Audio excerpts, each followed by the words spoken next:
Welcome to the Purple Political Breakdown. I am glad you are here and I'm glad you are listening to today's podcast episode.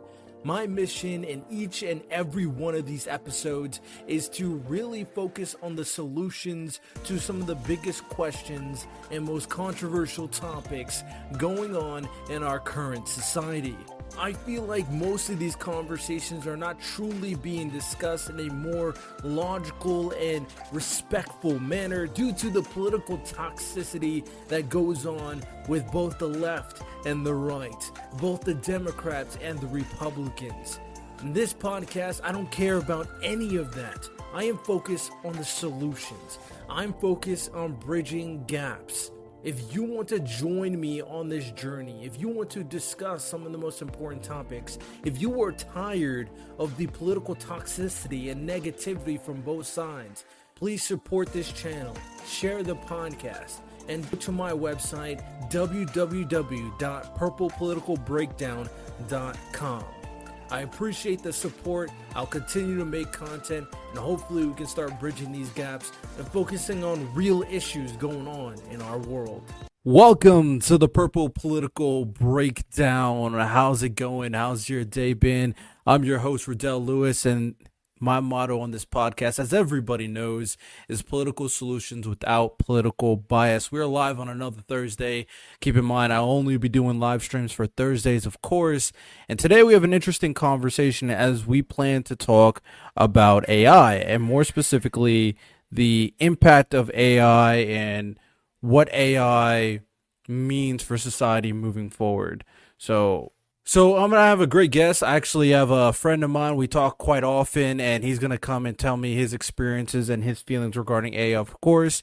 And to kind of give a little introduction, his immigration from Kenya as a child. Luther lived the prototypical American dream, eventually earning a football scholarship to Mid-America Nazarene University, where he graduated with a BA in graphic design. After completing his education, Luther served as a graphic designer in a variety of industries from education to sales.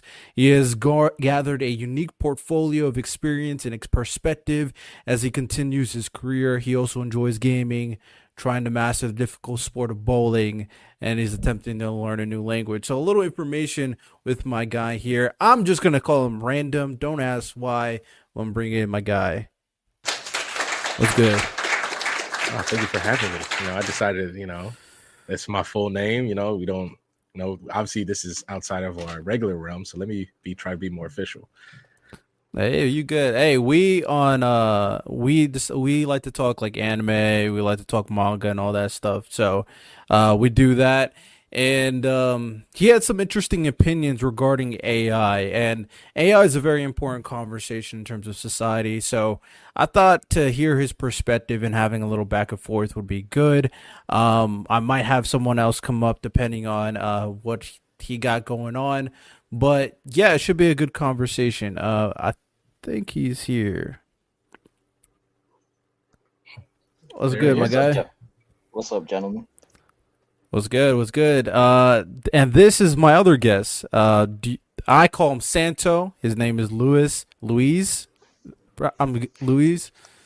Yeah, whichever works. All right, I'm gonna call him Santo though. But so, with that said, I have two guys that have an interesting perspective regarding AI, and we'll dive into that as always. But before we dive into the conversation, how I always like to do it, I tell my audience this all the time, is I like them to know the perspective of the person that is about to give out their opinions. Because I talk with a lot of different people from a lot of different backgrounds, and understanding the experience or perspective from where that person comes from is very important. These are more political questions. Obviously, if you don't have an answer for the question, you don't have to answer it, of course. But my first question for both of you is, what is y'all's political affiliation? For me, I'm a registered independent. For most people, because I remember when I became a citizen, I had to leave college a few times to do that. Right after you go in, you see this big old video by Obama telling us, what being an American means in like a big old auditorium in downtown LA. And then as you're walking out, there's like a whole bunch of political parties there to like, hey, sign up for us, and I made sure to vote to register as an independent, because even from the little bit of that I knew about politics then, I was like, I don't know enough to claim one side or the other, so I stay with the middle. Fair enough. And I kind of share the same views. I consider myself independent. I just think that both sides have views that I share. So it's just wherever I see the majority of my views being being expressed, I lean towards that direction. Yeah, fair enough. It's interesting because I have a lot of guests that come on my podcast, and they can range from, entrepreneurs, business people, politicians, content creators that dabble into the political or social landscape. And yeah, they're in the space, so they similar to me have an innate knowledge and understanding of the political atmosphere, the political landscape. For y'all who are, as you said, independent but not as deep in the space, I'm curious on your answers to this question. What do you think about the current landscape regarding politics as of right now, from y'all's perspective? Santo, do you want to go first? Right now, I think, at least from my perspective, I don't really dive too deeply into politics, but I will say from what I read and from what I see, there's a lot of confusion, a lot of contention with certain subjects, be it abortion, pro-life, women's rights, LGBTQA plus. I hope I'm saying that politically correct. Just right now, everything is just such a cluster F that it's kind of scary. Because at least for me, being a dad, husband, how everything impacts even schools. is- To me, it's a very scary time personally, in terms of politics, and especially with this with this election coming up. Like I think it's gonna get tough in my opinion. Fair enough. Random. And see, I really try my best to never talk politics except for with like my mom. I know, Riddell, we've had countless conversations. I don't think I've ever had one political conversation with you. Because the way I look at it, and I can't remember who said this when we were in high school, and it just made sense. It's like watching a whole bunch of grown people have like the worst food fight you'll ever see. Because it's like whether or not it's like Santo said, whether or not it's pro-life or pro-choice, and whether or not it's immigration, things like that. It's like everybody needs to win so badly that nobody's trying to find out what are the consequences of trying to do that. What's the uh, there's another situation I just saw recently, but it doesn't really matter. I think when I really look at it, I'm scared to have these conversations because the people I talk to, it's like whenever I do have a conversation with my mom, all I do is ask questions, because obviously my mom leans one way, in my opinion, pretty heavily. And we've had conversations where she thinks like, are you the opposite? Are you the opposite? Are you like this flaming person? Are you this and that? And especially when I go vote or anything like that, and hopefully I'm not trying to ramble here, but I think it's just like, I really try my hardest to learn as much as I can, because I want to make sure I make the informed decision, so that when somebody else tells me about it, I'm like, oh, okay, you didn't take this as seriously as me. You just watched the commercials, or you just read something that one particular news site did and didn't read the other side. For a long time, I would do this where I'd see something happen, I would watch it on CNN, and then I'd watch the exact same coverage on Fox News to see how both sides cover it. And the craziest part is, I've learned a lot from both sides, and then I can, you do some more research and you learn from there. But it's such a hectic time. Everybody's throwing food. Nobody's trying to win. And it seems like nothing, at least to me, it feels like is going to get done.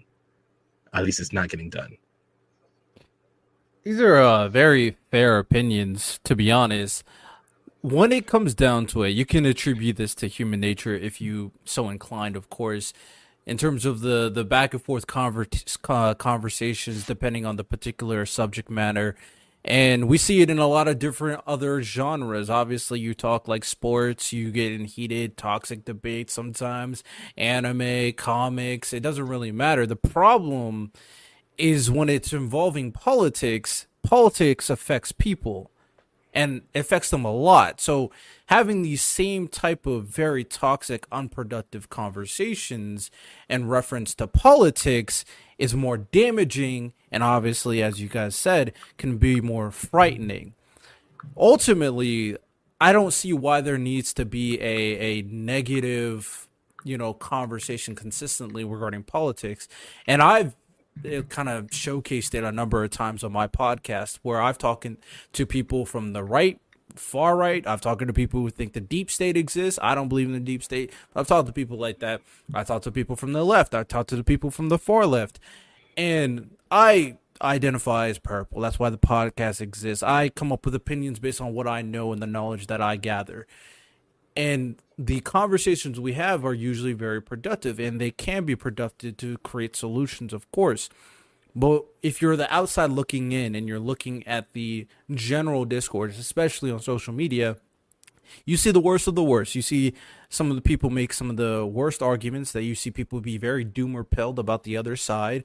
You see things that are affecting like a lot of people, and they're being like so loud and negative, and you think the world is about to blow up. People talk about a civil war basically every single month because of new policies that's going on. So I can understand from the outside looking in on how this would be, and even from the inside how it kind of is to an extent.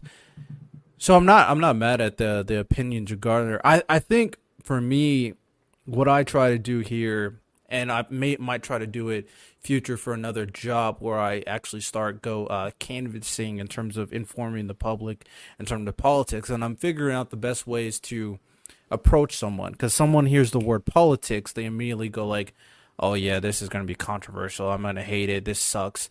But that's not how it should be because the politics, to be completely honest, affects you more than any other subject matter you're going to talk about, period.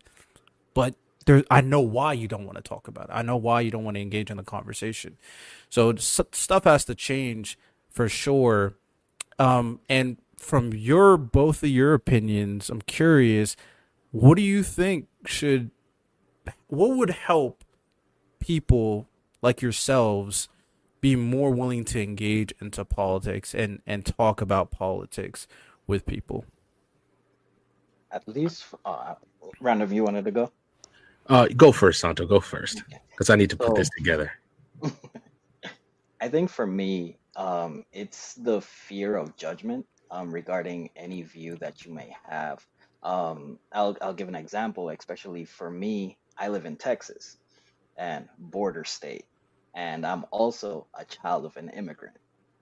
So when I hear someone talk about border patrol and things like that, I get the fact that, of course, keep the country safe. Of course, you need to have some kind of regulation, some kind of law, all of that. But I also understand coming from the other side, like leaving a country where things are not ideal to raise two kids and your parents take them on a boat leaving from the Dominican Republic going to Puerto Rico on a raft just for a better life.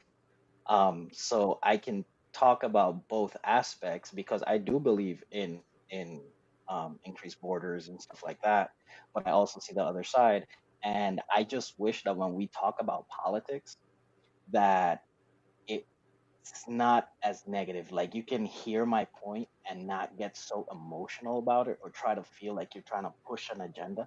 Like why can't both sides be right and we find a compromise in the middle?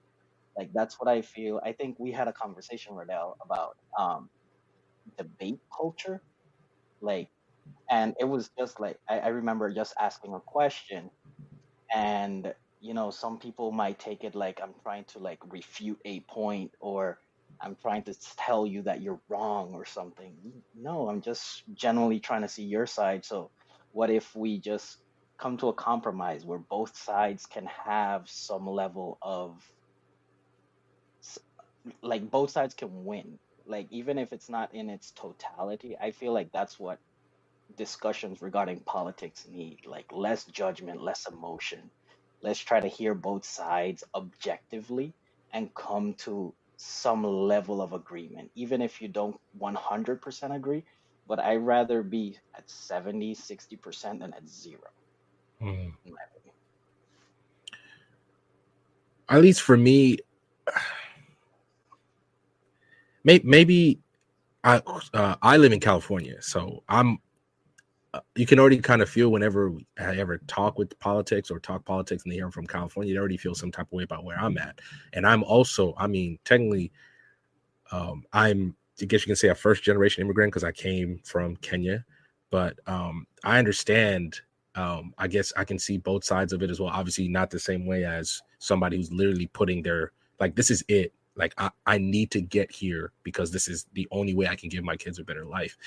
And at least whenever it comes to, especially big situations like that, I always look and see the amount of compromise, obviously the amount of compromise that can happen and the amount of compromise people refuse to let happen, if that makes any sense. Like, it's such a complicated issue. There's not going to be one band-aid that's going to solve everything. It's always going to be evolving and things like that. And when you just kind of throw it on one side or the other, like, look, Riddell, you and I, we can argue about Tom Brady and Patrick Mahomes till the end of the days, because in the end, it will never truly personally affect us. It never will. Like, I've watched Brady play one time live. That's it, you know? And that's I'm never gonna shake his hand. He's never gonna do anything personal for me. Like, he's never gonna, like, that's just how it is. But when it comes to whether it's border security or abortion or any of those things, those are important. Those are really big things. And I cannot sit there and have this conversation, especially with somebody who's really misinformed or you're really ignorant, because everything that you say, like, it really affects someone, because you're going to go to the ballot box. And if you're not willing to put in that kind of effort to understand why you feel this way or why you support the stance that you have, I can't talk with you. And I'm not saying you're dumb. It's just like, if we're going to find a solution one day to any of the problems that are facing our country, we need to all be um, as knowledgeable as possible. That's how I've always looked at it. And and I've talked to a variety of people, whether or not it's the oldest person or the youngest person, especially now that politics is becoming so big. That I remember watching a YouTube video by Philip DeFranco about it, where politics now affecting how people date, especially with the young Gen Zs. They're like, a lot of women are like, I will not date someone who's a different political opinion than me. So this is important. This is shaping families now. So you just gotta, that discourse has to work, and you have to prepare yourself. And maybe I'm asking too much from anybody who has a full-time job or anything like that, but you have some time. You have some time where you could read. I'm not saying you got to read everything, but just try to educate yourself, if that makes any sense. Yeah, I think the aspect of education is something that me and a lot of people I've spoken with talk about consistently in terms of society. By the time this drops on Apple Podcasts and Spotify, I dropped a Monday episode talking about the nuances of why people vote, why you should vote, and the not misinformation, but misrepresentation on the value of voting in certain atmospheres, thinking that the federal election is end all be all, but the reality is the local election is far more important. But people Much don't know that because of how society's kind of built up the federal election as like a show, basically. So I definitely agree with you to that extent, but I also realize something. And I think for me as an individual, I've had a lot of perspective and experience, and I met a lot of different people, so that helped. And the second thing that helped with me, and I always try to disassociate myself from other people's experiences, is I'm just to say I'm not an emotional person, so I can detach myself. I don't really care what people say or their opinions. So whatever I say, I'm going to say and stand on business. And if you don't agree, then we can either talk it out or you can get out of my life altogether. Ultimately, I won't care. But not everybody's like that, and not everybody should be like that. And I wholeheartedly think so. I think people should care about what other people think. So with that said, the way people should engage is people should engage, if especially if you know better, with the mindset that they don't know better, and being able to engage in the conversation with that individual and just ask questions and just listen can be wholeheartedly valuable. And this is the example I'm going to point out, and then we'll kind of get into the main topic. In terms of immigration, since that's what you guys were both referring to, immigration is a topic that I'm, pretty in the middle as well in terms of the opinions regarding it. I had a guest come on. He's a big Republican. He actually used to work on the border. He was a border patrol agent. He created a book. He came on my podcast to talk about the book, and he talked about a lot of the issues with the current immigration system. And he was talking about how there are certain inefficiencies that are taking place in terms of the immigration system. They're talking about how there's certain things that happen at the border in reference or in relation to people who have kind of brought this up continuously and bringing up I'm blanking on the name, but there's a substance that's killing people a lot in America right now. Fentanyl right now, and that's in relation to illegal immigration. He brought up the connection that some illegal immigrants may have to the Mexican cartel. And he came at this from people he came at this from his own particular experience. And ultimately, we had a conversation back and forth. For me, I told him that, yeah, I'm not for illegal immigration, illegal unvetted immigration, where people come in without the proper procedure and process. But after we spoke, I told him, would you be willing to make the process of getting into America easier? Now, before I even said that, I said this: what do you think about immigration? He says, oh, I'm okay with immigration, because we both understand America is not the way it is today without immigration. Immigration is extremely valuable and important in terms of shaping the melting pot that America is, and the different values and the progressive nature and the amount of people. So he understood. We came to agreement. This is one thing that I always tell people. Start off with coming to an agreement. We came to an agreement. Immigration, valuable. Immigration, we want to keep. We don't want to get rid of immigration. The problem is illegal immigration. Okay, I agree. I don't like illegal immigration either. I think we need to make sure we know the people that are coming in the country. Okay, that's fine. Let's talk about the process. Better security, that's fine. Better means to make sure we understand who's coming in and out. That's fine. Then I asked them, okay, would you be willing to make the immigration process shorter and easier? And that's something he didn't really think about. It's like, oh yeah, I keep on thinking about stopping illegal immigration. I keep on thinking about the problems with people coming into our country, but I recognize immigration is important. And if the process is smooth, efficient, and we are doing our due diligence, what is the reason to say no to that? Unless you actually hate immigration.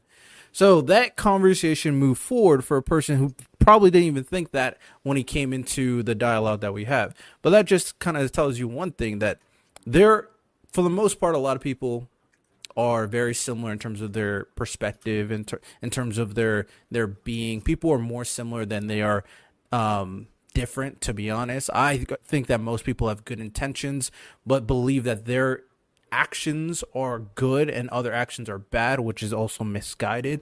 It's just difference of experience, perspective, and where you come from at the end of the day. But all these conversations are important. And once you really talk to someone, you realize, we actually agree a lot, which is very common. Most of America is honestly in the middle in the first place. So I think that's very valuable to always consider, and especially when you're not in the space like me. When you're about to engage in a conversation, you always consider these different elements, of course. But with that said, let's dive into the AI conversation. The AI conversation is a very interesting one nowadays because of how AI is impacting society and changing society in different ways. So I'm going to start off from both of y'all to kind of give your opinions regarding AI and your perceptions of AI. If you're enjoying today's episode, then I have an excellent promotion for you. If you want to see the full video version, then you can check it out on the Roku app, which you can find on your Fire Stick. And you can not only watch this full podcast episode, the full video, but you can check out a lot of different programs that I'm partnered with as well with Pod Nations. So go check that out. You are going to enjoy yourself. And with that said, back to the episode. You can go ahead, Rando. If I'm being honest, AI absolutely terrifies me. It's one of the few things like that just absolutely like, nah. And obviously right now it's, at least for our lifetime, you know, by the time we stop working, AI, I don't really think will be that prevalent, but like if I ever have kids, because I'm a single dude living in California, if I ever have kids, I don't want my kids to do, or my prospective kids to do what I do.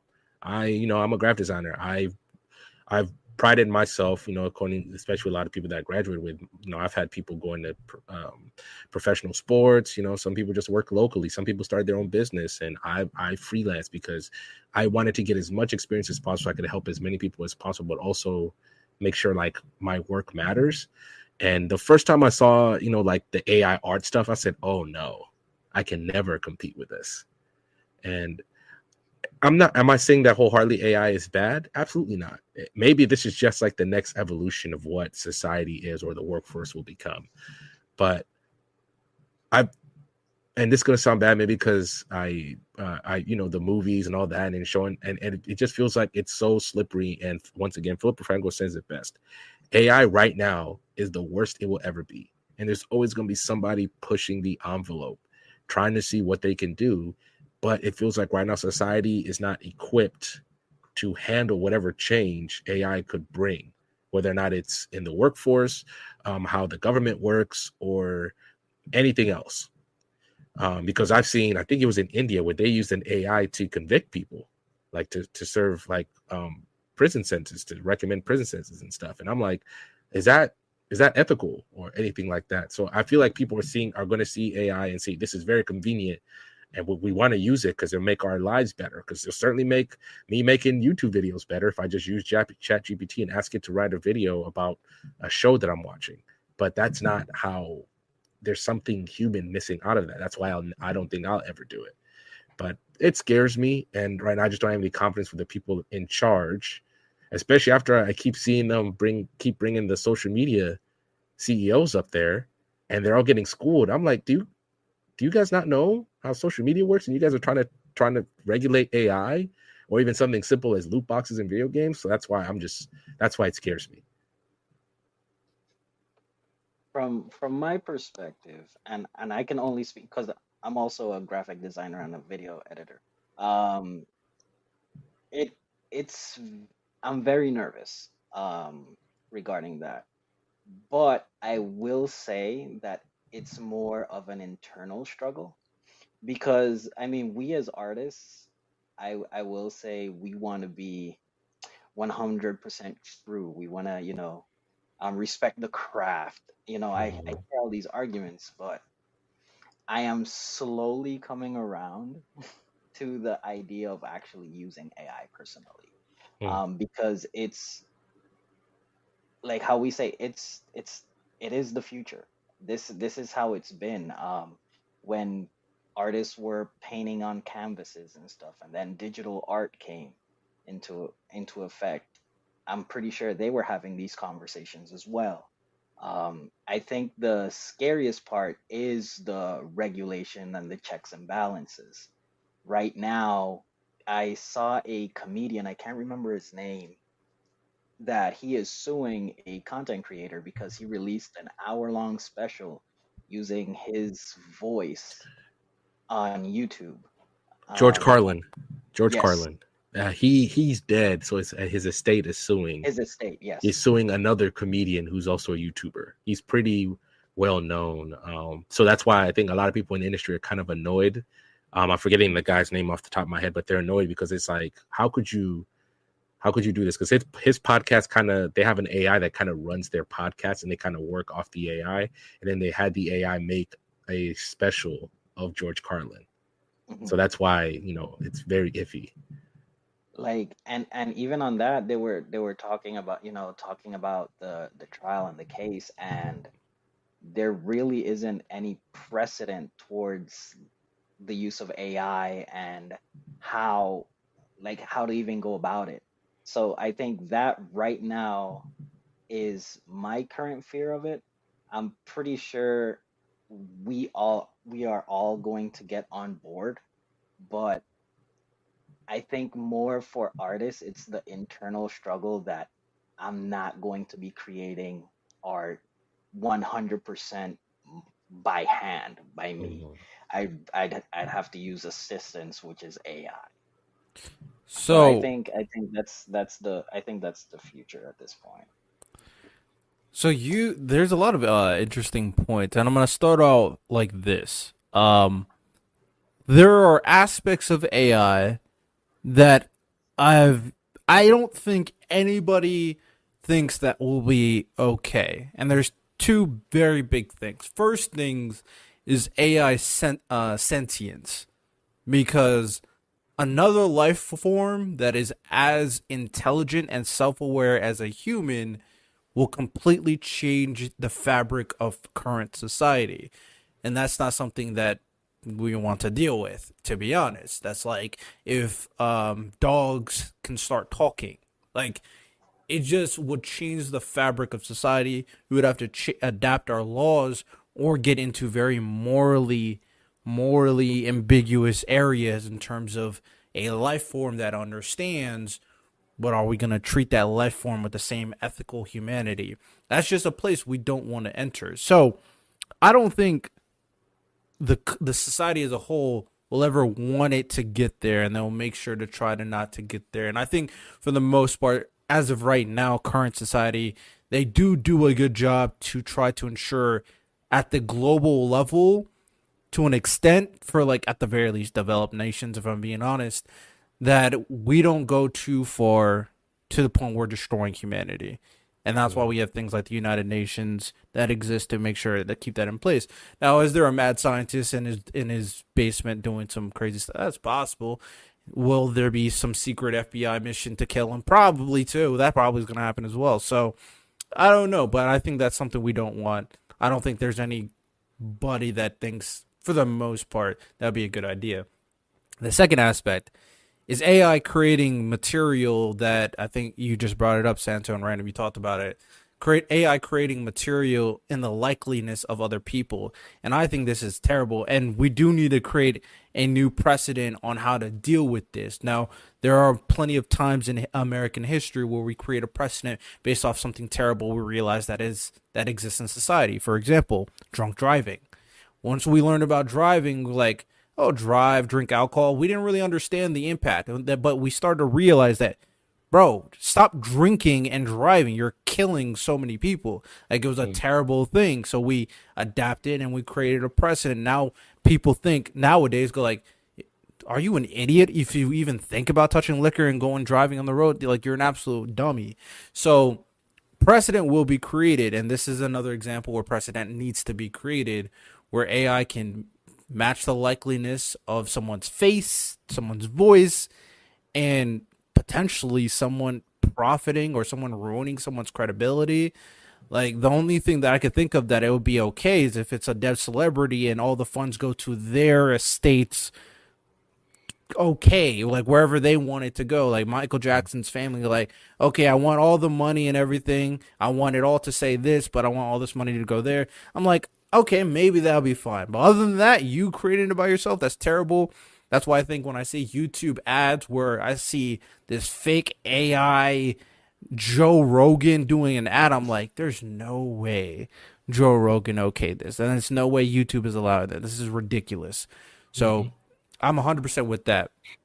Now, with that said, there are things that are bad. In terms of good, we do have to recognize that new tools and technology has always existed that changed society, took someone's jobs, but evolved society. Right? We see the wheel, for example. We see the printing press, for example.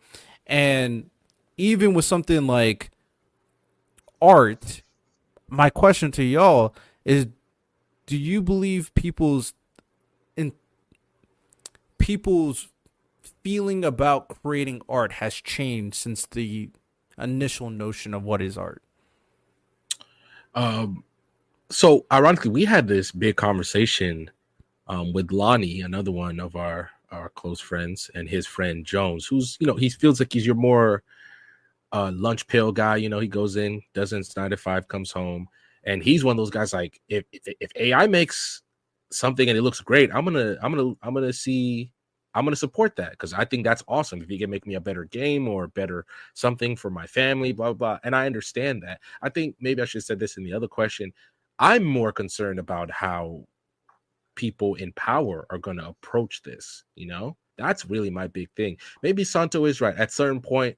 Like, you know what, especially with the whatever other ventures I got going on, if it's too much, I might have to, I'm just using Chat GPT as an example, run a Chat GPT to help me write more videos, because there are certainly people on the platform who do that, on the YouTube platform who do that. And in a weird way, I'm very jealous that they just kind of wholeheartedly embrace it. They just don't think about it, but that's just who I am. Like, especially with new technology, I always wait to see how they fix the kinks before I buy it.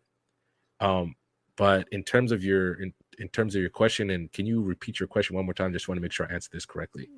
So the general idea is, do you think the creation of art and the process of creating art has changed since like the initial implementation of art? I think it's definitely going to change. Like Santos said, this is the future. Will there always be people who like the brick and mortar, or like to use like the old school way of somebody painting you something for by hand, in a big canvas or something? Like, there's always going to be something like that. But in a weird way, luckily, I'm not a very good drawer, so that doesn't really pertain to me in terms of creating AI art the way people probably think. But I think it's going to change. It's the people who adapt the fastest to that change, and how they adapt to it, how they can monetize it, whatever. Those are the people who are really going to benefit from this. But the one thing that I was always surprised is how many people were very vocal against AI art when it came out. I was shocked, because I thought, like, this is going to make things a lot easier. But a lot of people, at least maybe from the circles that I've been in, they were like, no, because this doesn't have whatever that human feeling is. And that human feeling could be for different people. But it's going to force artists to get better, so to speak. Is going to force them to find new ways. And if you have somebody maybe have some AI added on, and then they add the things that make it more human, that people can find whatever that threshold is, maybe that'll be a way. Maybe that's a possible way AI or art could evolve in the future. But it's definitely going to change. It's here, and it's only getting better. So you're kind of just foolish to just kind of think that you're going to stay who you are now that it's here. And I think it's very interesting that you asked that question, because I was actually having that same conversation with a friend of mine. And what I told him was, it's more like a two-pronged answer, because you have it from the consumer base and from the creators. From the creators, like I said, that was my biggest fear, is my internal struggle with that. I want to be original. I want to, I want to do everything myself. I'm very, very independent and all of that, even with my art. So counting on something that doesn't feel like it's genuinely made by me and by a program, even though I'm inputting all the data and the information, and it's getting to where I think it looks great, I feel like there's always going to be that moral dilemma inside of me regarding that. From the consumer base, I don't think the consumer base cares. Once they have a product that looks great, it's inexpensive, or it's functional, I don't think they care how it's made. That would be my answer to that question. So there's two very interesting things that I want to bring up from that. And the first thing, Random kind of touched upon it. Actually, you both kind of touched upon it. Is that one undeniable fact is that the efficiency and the time you're able to save is going to grow up dramatically. It's going to be it's going to be a more efficient process using AI, and you're going to save so much time in terms of that time you spent doing whatever you got to do to create the product. So that's undeniable, and that could play into a lot of different aspects. But the more interesting part is the one that Santo brought up in terms of creating the product and what that means in particular. Now, I'm not much of an artist. I don't really draw or anything like that.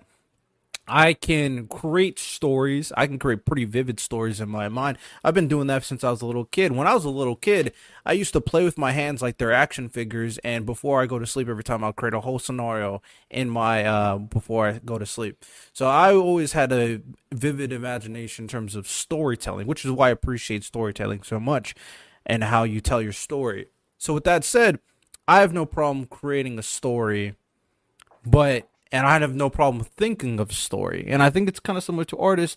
They have no problem visualizing the art that they want to make. So that is in your mind. But in terms of putting it onto paper or putting it onto a website or whatever, why exactly, if AI can create that exact image better than you could do with your hands, why exactly would you have a moral dilemma with that? Because I'm thinking, for me, like when I'm creating a story, I can write everything down, but if AI can do what I can do and it still matches my vision, then I'm good. I'm satisfied. So I'm curious for both of you to answer that. Go ahead, Santo. So I think it's like I said, I just it's a like an immoral feeling. It's like, is this ethical? Like it almost feels like plagiarism. Yeah, I would Mm. say. Like if I have a vision of something and I feel like somebody did it for me, but then I take the credit for it, sometimes that doesn't sit right with me. That's why I'm saying that I understand that this is the future, but I feel like I'll always have that internal struggle because it'll, if we're being completely honest, AI is never going to really be original from any artist that in my opinion, that uses AI, can you really call that an original piece? Mm. Because what's to say that another artist that uses AI creates the same piece you made? They put the same exact information, data, maybe they change a color or simple little design elements. And I say, but no, I created that, but did I really? Did that person really? And so that's where I have the internal conflict. I want to, I guess, harp on what Santo just said in terms of it being original. Obviously, it's up to whoever person, whoever it's that artist kind of for. Like, if let's use somebody that we all know. I don't know if you watch the Trash Taste podcast, Luis, but Hmm. that's a great anime podcast. If all of a sudden they said, hey, we're making a manga that's fully made by AI, I don't know, Riddell, how you would feel about it. If it's good, you'd be like, you know what, I'll give it a chance. But maybe you and I would think, Santo, you and I would be like, like, sure, you put it, but that's not really you.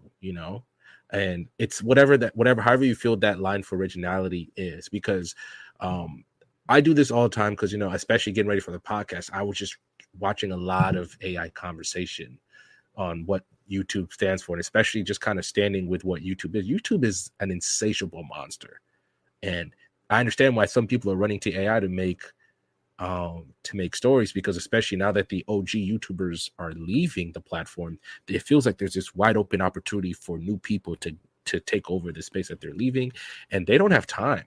People are always going to go watch the next video, and if AI can do it, you know, um, and I noticed at least a few that I watch, they're honest about, look, I made this video with AI, like, and whether or not they want to go talk about what's going on in their personal life or whatever, I like that. But people, life keeps moving and things like that. In terms, I guess, moral dilemma, to kind of go back to what you said, it's up to you. I'm not going to hate on anybody for saying that, you know what, it's good. No, it's a good story. I don't care if Trash Test used AI for it. It's a good story. They didn't mess up. They didn't just make it and release it, because obviously there could be some very big problems with what an AI thing could do. So if you just made it and you released it, you didn't proof check it, whatever, because there's still certain parts, like, to use a different example, the Red Wedding in Game of Thrones. Would the Red Wedding hit the same if an AI wrote it?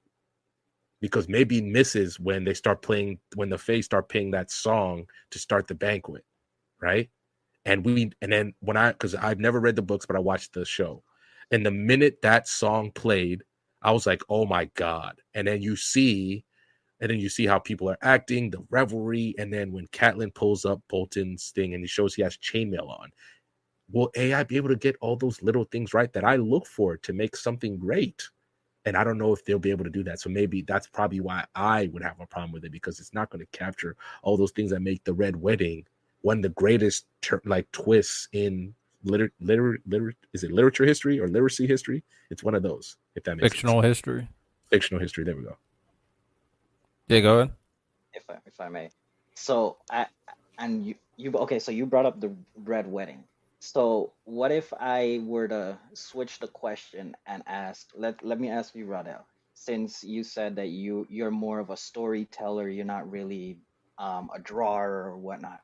Let's say if AI did use, the studio did use AI, and they wrote the Red Wedding, and it hits the same as it did in the original Game of Thrones. Would you feel any type of way, being a consumer, that it used AI? For me, I wouldn't feel any type of way that it used AI, because this is how there's two things that I'm looking at. One, okay, let's use your scenario. They did what they did. Now they save a lot of time with that, and they improved on that garbage final season that everybody talked about, right? So, and then another thing that I'm thinking about is, how are you using it? So I don't see AI as a replacement. My perspective is I see AI as a tool, and purely as a tool.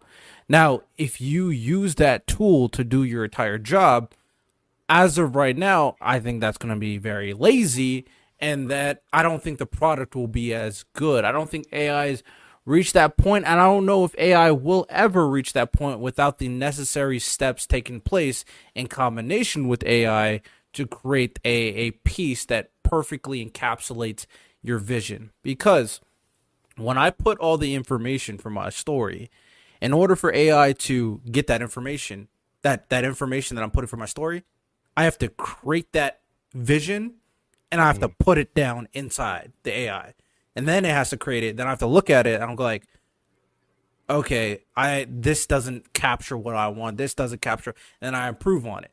So there's still so much I have to do in combination with AI. All AI is doing is making my job easier and saving me a lot of time, to be honest.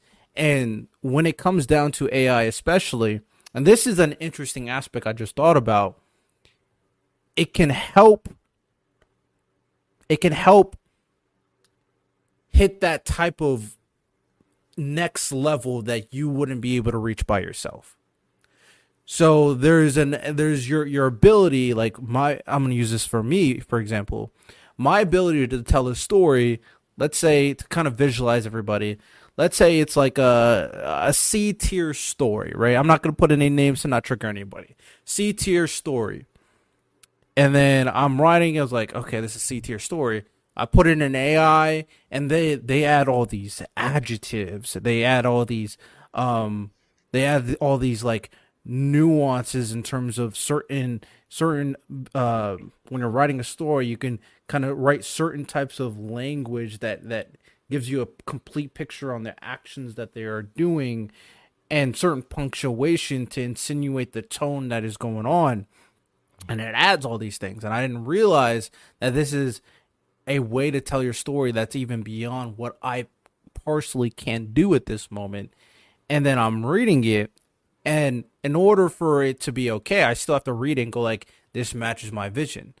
So AI could definitely not only make make it more efficient, make your time better, but make the product better too, and capture your vision even better than you possibly could based off your limited capability at that time. So I think for the most part, the people who benefit the most are the people who master using the tool that is AI. Now, I don't just because you use AI doesn't mean you're going to use it well. It does get people can get very lazy when it comes to AI, but those YouTubers that you're talking about, random, I guarantee that their mastery of AI is way more advanced than I can even imagine right now. I would have to go so much learning to figure out how to use that AI. I would have to figure out what exact data to put in for that AI. I have to figure out exactly how to kind of formulate it in a way that it tells a story that matches exactly what I think the audience wants. So there's a learning curve as well to there, and then it has to match it. But ultimately, after you do all of that, you're gonna save a lot of time. So that's my answer to your question, Santo. So I guess I have one. I have one of my own too. Santo, do you let me let you finish, then I'll ask my own. Yeah. So I was gonna follow up. So random. So now you being same scenario. I was asking Rodell more on the consumer side. It'd be great. Um, and now you random being an artist, being someone that creates the red wedding hits all the notes and everything, and then you're told it was used by AI. How do you feel? I'm disappointed. And that and I'm oh, I'm disappointed. sorry. Go ahead. In terms of maybe also I use the red wedding because I legitimately think it's just masterful storytelling all the way through. And to kind of use another example, Power World, the biggest game on the scene right now. You know, everybody's playing it. It's great. And I love the game. I loved it. Riddell, me and you, we spent how long crafting that base when me and you were playing it. But the minute I heard it was AI, I was like, I can't. It's I look at it in a weird way, like it's an insult to all those other people that put in work. And I'm not saying the people who created Power World didn't put in work, but like the VV in Power World, it's just Eevee, but they just colored it white. Like I do want to say one thing though, random. So with that said, Go ahead. regarding Powered, because I think that's an excellent kind of situation. Power World now is on the market. AI helped create it. If AI didn't exist, this game would never exist. So now this game exists. The first type of Pokemon open world game we've been asking for so long, and now finally exists with the help of AI. So what happens after that? There's two routes that's going to happen after this. One, because this game exists and it has a lot of bugs, now with the money coming in, it improves and it becomes even better. Or two, Pokemon realizes how popular this type of game is, and now they create it. So, because I don't know the company that created it, but I imagine that company doesn't have a lot of resources. But because of AI, they were able to do something that could change gaming history on its head with open world, these Pokemon type games. But yeah, go ahead. well, to kind of add, I think there's a third one. I think it's just Nintendo shuts it down. I don't think they can. They'll just call it a parody. I would hope so. Because I agree with you that Power World showed Nintendo its flaws on a global scale. My problem is, obviously, this is just for me. I'm disappointed because I whenever I play a game, I really respect, because when I first got to America and when I first started playing video games, that's what I wanted to do. I legitimately wanted to make video games. But then you learn about the industry, like, you know what? I'll just play them. I have a great question after this, but yeah, keep going. So in terms of, I guess in terms of like, it's just like my moral thing. Like, I'm disappointed. I really want to play it. Every time, Riddell, I look on Discord and I see you playing it, I'm jealous. I really want to, but it's just bro. like, I caught so this many. Is my line. This is my line, because we finally figured out how to get unlimited pal spheres, and I wanted to see if that actually works because J Rob said the video. But this is just my line, and am I gonna hate on anybody who uses it? No, I just wouldn't play it, but I'm always gonna watch, because who knows how this could change the industry. And let's not get it twisted. When it comes to making video games, some kind of AI is involved, right? Whether or not we are playing Madden and the corner actually drops into a cover 2 the way you programmed it to, or anything like that. But when it comes to actually making the game itself, in terms of either story or characters or whatever the hell else is going on, if you relied on AI that much, then why am I going to why am I going to support the game the way you want me to? I don't know the right way to say this. Like, I'm only going to put in the amount of effort into your game that you also put into it.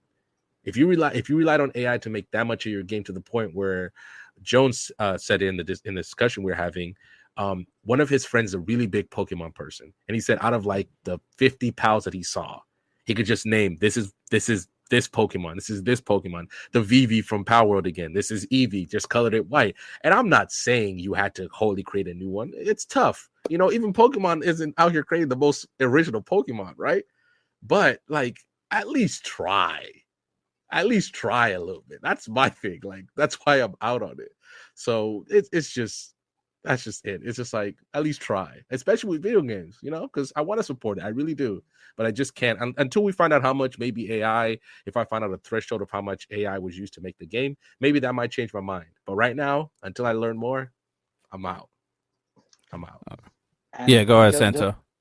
and just to finish up the whole power world thing, it's a whole different discussion, at least for me.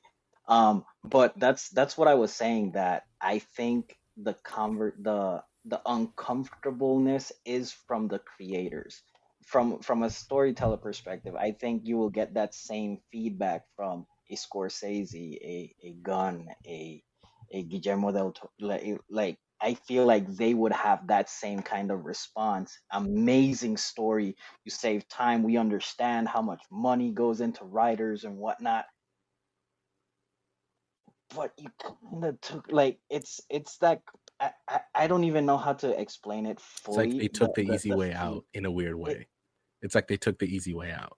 Like, those things matter, Riddell. Those things matter. Those writers writing the next Scorsese movie, those things matter.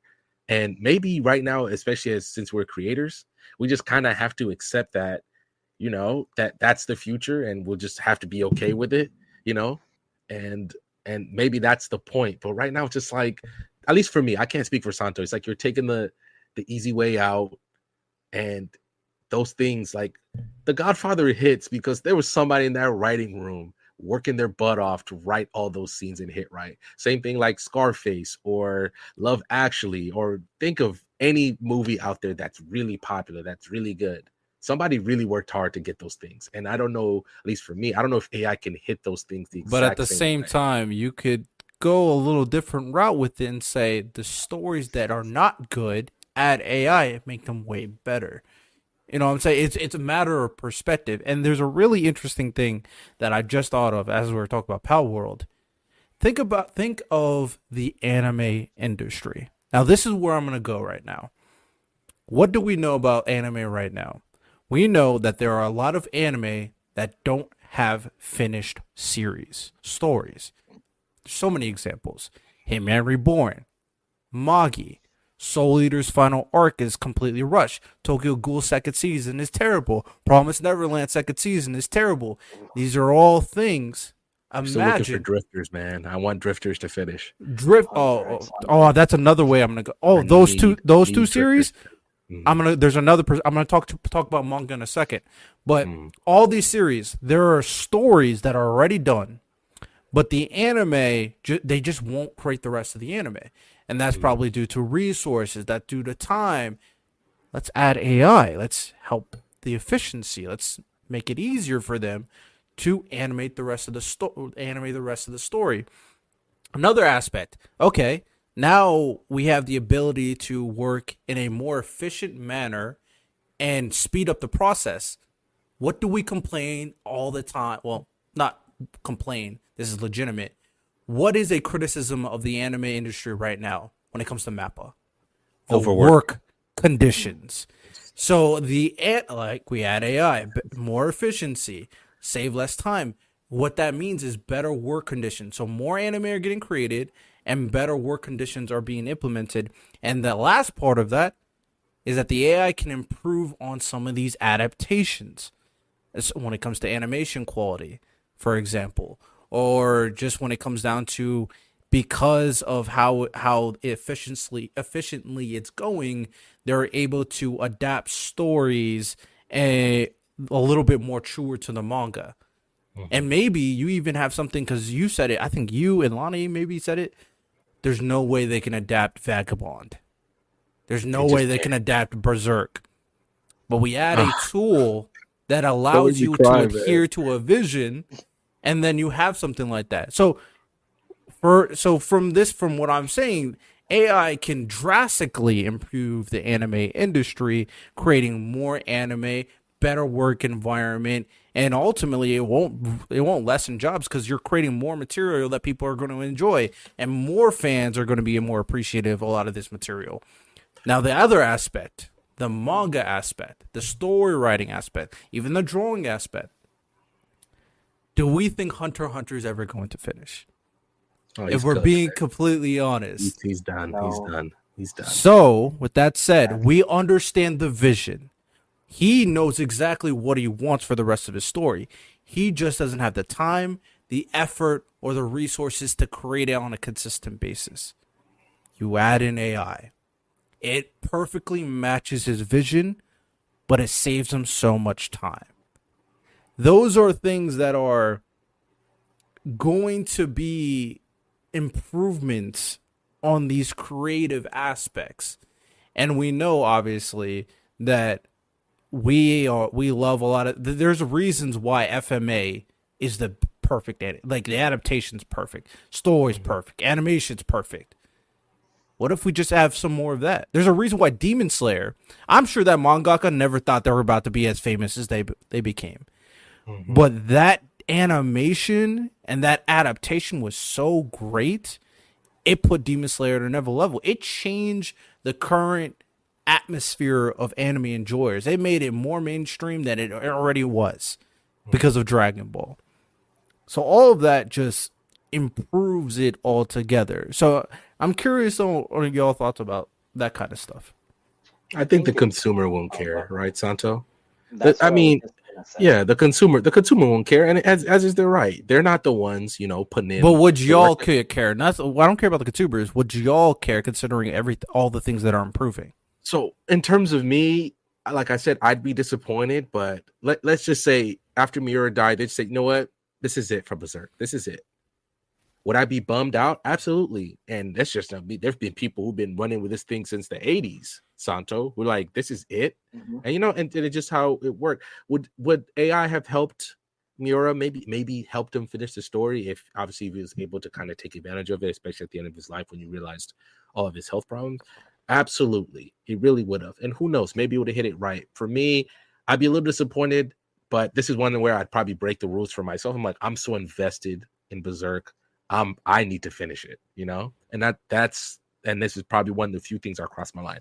Hunter x Hunter is another example. Vagabond is another example, but we're talking some of the best manga ever written, Yeah. Am I doing this I used this example a few weeks back, Rent a Girlfriend. If the guy just stopped making Rent a Girlfriend, no. I love it, I love the premise, I think it's fun, but I'm not going to do that for Rent a Girlfriend. So for me, I would be disappointed, but there's some stories like Reincarnated Slime, Mushoku Tensei. These are still the anomalies. Those are the ones I'd break the rules for. But most of the time, I probably wouldn't watch. But I'm not going to get mad at anybody who does. And obviously, Mappa probably should look at it because they're working on people like dogs. Like, Jesus Christ, let them go home, see their families. So maybe they could find a way to do that and still, since they want to take every anime product out there and make something of it, then maybe. But if they could find a right way to do it and not abuse it, that to the point where I don't want Mappa, if they decided we're going to start making anime tomorrow, I don't want them to become, that's the AI anime company, because that's what they do. Because I still think there's a point where I think it could go too far with them, especially if they're still grabbing up every project available and they're making AI versions of it, and understand that there's still people that work on them. But that's also something that I think that would lose them, because there's still a lot of people there who are passionate about adapting these stories for millions of people. And I just hope they don't lose that human quality when they're adding AI onto it. That's the thing I'm mad about. Whoever's in power, taking that AI and using it to craft these stories. It's great. It's efficient. It's all that. But just don't go overboard with it and lose what makes you Mappa the same place that created your favorite story of all time, Riddell, Attack on Titan. Don't lose whatever that made you guys that good to craft that story. That Riddell swears about Attack on Titan the way like I swear about potato salad. I love potato salad. I'll go my way out to eat potato salad. But if you know, I like, I just don't want them to lose that makes them Mappa, if that makes any sense. No, I get that, Santo. I think it just boils down to artist versus consumer. If you care about the process more than the end product, if the end product hits every note that you want, but you care about the process, it'll never sit right with you. It'll always be like, man, I enjoy it. It is amazing. But there's that one little stain that you just can't lose focus on. It's like, but you used AI. It's literally like let's say you, Random, I know you think that Demon Slayer, the Tengen fight, is one of the greatest fights in history of animation. If you were to find out that AI was used to get to that level of animation, the only reason you would say that like you're gonna change your feeling is because you care about the process that it Absolutely. was made. It would hurt me, Riddell. It would hurt me because obviously I swear by that. I like, even if you don't watch anime, you just watch that fight. It's just fantastic animation. Even if you're just a Pixar guy, just watch it because it's gonna blow your mind. But if they made it with AI, it just wouldn't hit the same. It wouldn't have that same impact. And I'd be disappointed again. I probably wouldn't watch it as much as I do. Because every now and then, you know, like once a month or twice a month, I'll be like, you know what? Let's go back, watch that end of season 2 because it's just that good. But I had a question and I have to step away here after this. But I wanted to ask you about I brought it up earlier in our conversation. How India was using AI to kind of, you know, for law purposes in terms of handing out judgments or meting out judgments. And if I remember the story correctly, India has a very big backlog of cases that they need to get through. So they're starting to implement AI into that. How do you guys feel about AI being used that way in terms of maybe either creating laws or meting out judgments for anybody who breaks a law or commits a crime, or even in terms of anything that will help, that it will affect humans directly, if that's a right way to do it? How do you guys feel about AI being implemented that way? The Indians backlog is so bad that I understand why they did it, but that's still wild that you're leaving it up. Because if you go just by the letter of the law, a lot of people are going to be in jail, but there's also a lot of nuance when you're trying to prove somebody's guilty. There's a lot of nuance that comes into that, whether or not, you know, this happened or how the person was feeling, or is it a crime of passion or blah, blah, blah. You know, there's so many different ways that, you know, investigating a case could take you, and just putting it by a one-to-one comparison or just a direct comparison, I think that could have a really big impact, especially on how laws are meted out across the planet, let alone just India itself. So the thing you have to consider in this situation is twofold. First thing is how they are utilizing the AI, obviously. Like, are they just utilizing the AI to interpret the law, or are they using the AI based off precedent that they established through years of history? And I think that will be a better picture on how you deal with situation by situation. And another thing that people need to realize is that's really no different to an extent on what current humans do. Now, when you go, and I know there's a lot of nuance, but obviously when you go and there's a lot of cases, you try to get as logical as possible. And sometimes the nuance and the emotions will hit. But for the most part, especially when there's a lot of cases, the judge, the interpreter, whatever person you're talking about, doesn't care. They got to get through what they got to get through. So they don't even, at that point, nuance is irrelevant, honestly, most of the time, because there's so many cases. So that is actually a problem, but that exists today. So what if there's a situation where you can cut out all the middleman information and then able to apply the nuance afterwards? That would arguably be a more efficient process in the long term in terms of handling these different situations. Now, obviously, I would have to figure out how you do it, But in terms of India, as of right now, like, I don't know the details, so I'm gonna go based off my interpretation on what I think is happening, and I could be wrong. If they establish different precedent on all these different scenarios and included all that information through case law, through the current law, through different events throughout history, news events, and all that stuff, and they incorporated that data in the AI, then that AI should have a decent understanding to handle this situation and give you for the most part, a firm idea of the direction of the sentencing. And then afterwards, what happens then, it really depends on what the decisions are being made regarding the AI. Like, what exactly is the AI saying? Is it just giving a sentence? Are the people listening to that sentence and going there? Or are they giving an idea, and then the idea is given to the judge, and the judge makes it?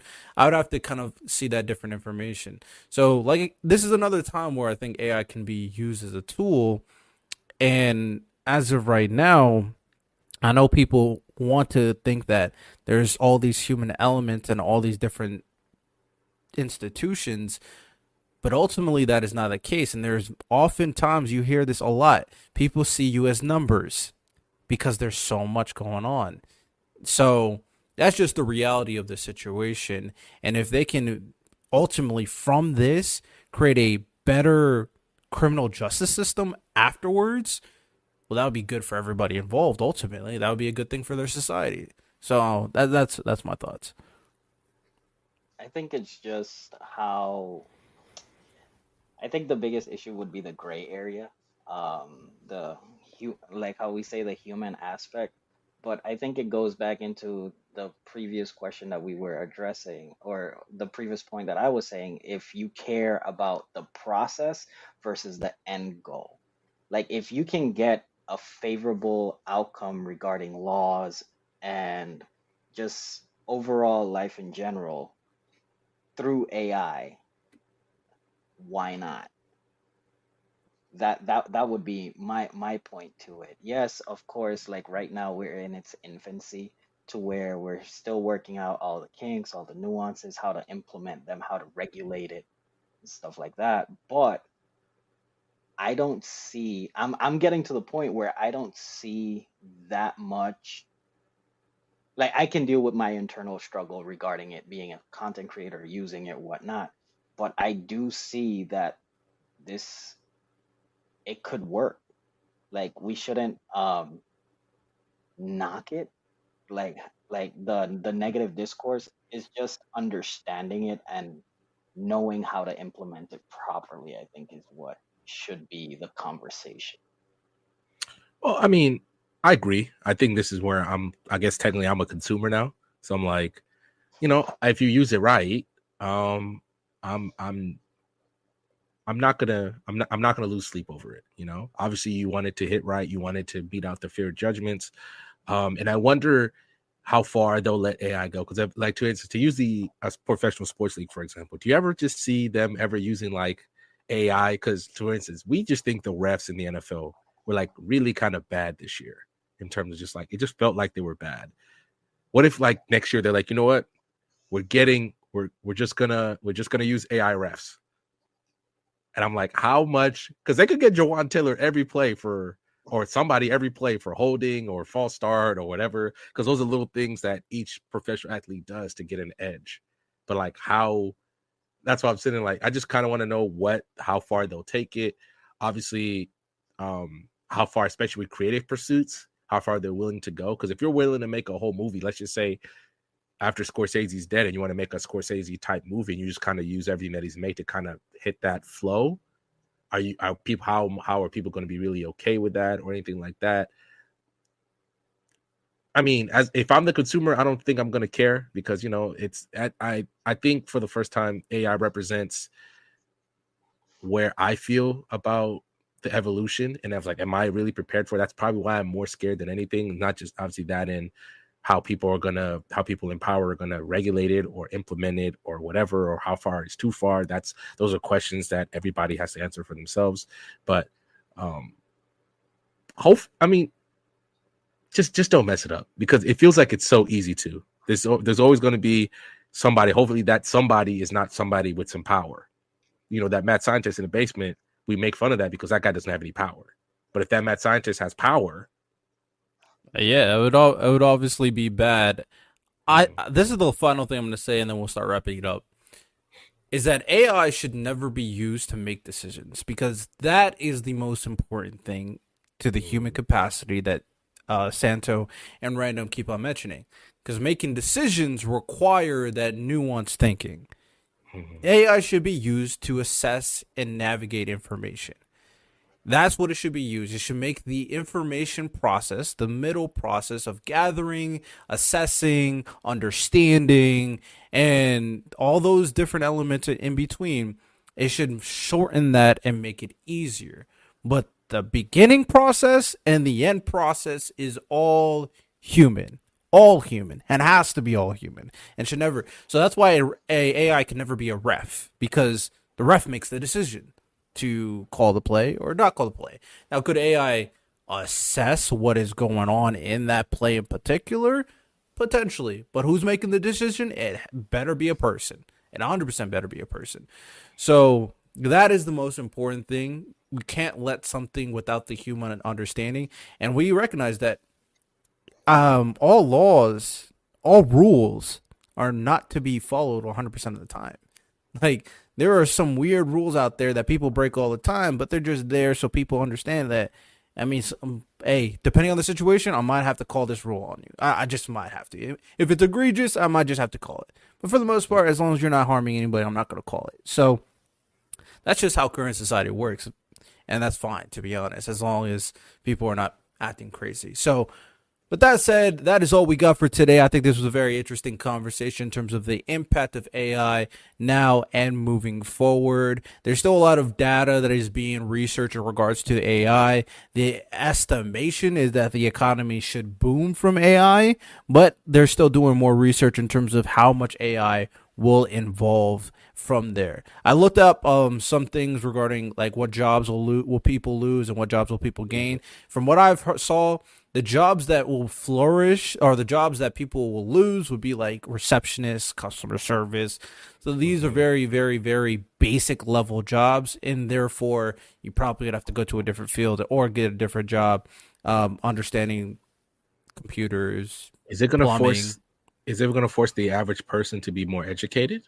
Well, they should be, to be honestly. So I'm not even mad at it. So, but probably these baseline jobs will be kind of attributed right to AI, and makes sense, to be honest. And then the other jobs, like the ones that require thinking and creativity, from what I saw, would actually flourish from it. The lawyers, the judges, they even put down the video editors, the creatives, they all should flourish, is what I read as well. So what happens now? What happens in the future? I'm very curious to see. Will it affect me? Well, AIs are not going to decide politics, so probably not. So with that said, never do. Right? Never do. Rated 5 stars, of course. Apple Podcasts, Spotify. Like and subscribe to the YouTube channel, Purple Political Breakdown. Check us out on Roku TV. You can watch it on the Roku app, of course. Y'all have a good one. Take care and peace. Well, check it out, y'all. We got what you need. We're all living in apartments, condos, vans. Well, dude, even you can have a studio in a box. Yes, we can help you with that right here at Blind Knowledge. We work on your budget, and we figure out your measurements. We'll get you the best sound for the best price. Let me know, 877-237-1143 or at blindknowledge.com. Yep.